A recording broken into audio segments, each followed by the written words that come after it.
Bonjour! Dans cette formation Négoventiste, nous allons voir aujourd'hui les grands principes de la matrice BCG. La matrice BCG a été produite par le cabinet de consultants américain Boston Consulting Group en 1963. Elle permet d'équilibrer les domaines d'activité stratégiques d'une entreprise en analysant leur positionnement par rapport à leur marché. Les différentes activités sont classées en fonction de leur potentiel à générer des bénéfices, ce qui permet ensuite d'affecter les moyens pour obtenir à la fois un bon équilibre entre les différentes activités et une rentabilité globale pour l'entreprise. Si par exemple, on a trop de produits qui arrivent en fin de vie sur une même année, l'entreprise aura beaucoup de difficultés à être rentable. Dans la matrice BCG, le portefeuille d'activité est positionné sur deux axes.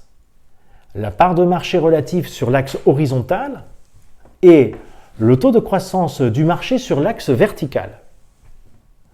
La part de marché relative est calculée par rapport à celle du concurrent le plus proche. Par exemple, une part de marché relative égale à 2 signifie qu'elle est le double de celle de son concurrent. L'hypothèse est ici que plus on vend, plus on produit, avec des économies d'échelle, et donc plus on est rentable. Le taux de croissance du marché, quant à lui, permet tout simplement de repérer le potentiel du marché et donc là où il serait rentable d'investir. En croisant ces deux axes, on classe les activités en 4 types. Les vaches à lait, les dilemmes ou enfants à problème, les stars, qu'on peut encore traduire par étoiles ou vedettes, et enfin les pois morts ou canards boiteux. Une vache à lait est leader sur son marché avec une part de marché élevée et sur un marché à faible croissance. Ces investissements se concentrent sur le renouvellement de l'appareil de production et la recherche et développement, juste pour maintenir sa position de leader, mais sans chercher à produire plus. Elle dégage des bénéfices importants qui sont réinvestis sur les stars ou sur les dilemmes.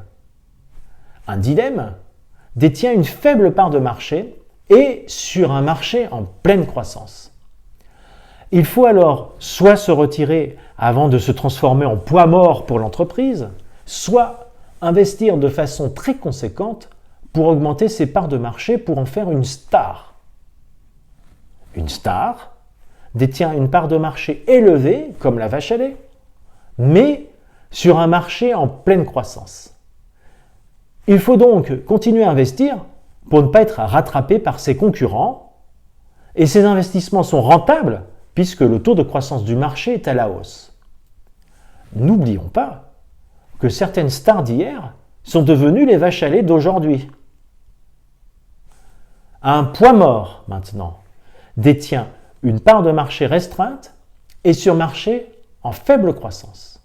En gros, il ne rapporte pas d'argent mais n'en consomme que très peu également. Sa position en queue de peloton est très difficile à améliorer.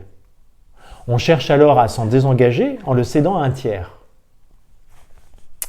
N'oublions pas maintenant que la matrice BCG est née en 1963 quand la plupart des entreprises cherchaient à diversifier leur activité, car c'était le modèle économique gagnant de l'époque.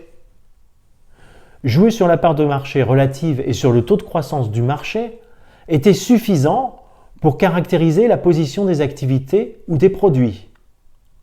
Aujourd'hui, dans un contexte très internationalisé et dématérialisé, les modèles économiques gagnants ne sont plus les mêmes. Pour preuve, bon nombre d'entreprises, dont les entreprises de luxe par exemple, ont pris la décision de revenir à leur cœur de métier au lieu de se diversifier et en développant une stratégie de marque forte. J'espère que cette vidéo vous a été utile et je vous invite maintenant à faire les exercices en ligne pour pouvoir valider vos connaissances sur la matrice BCG. À bientôt.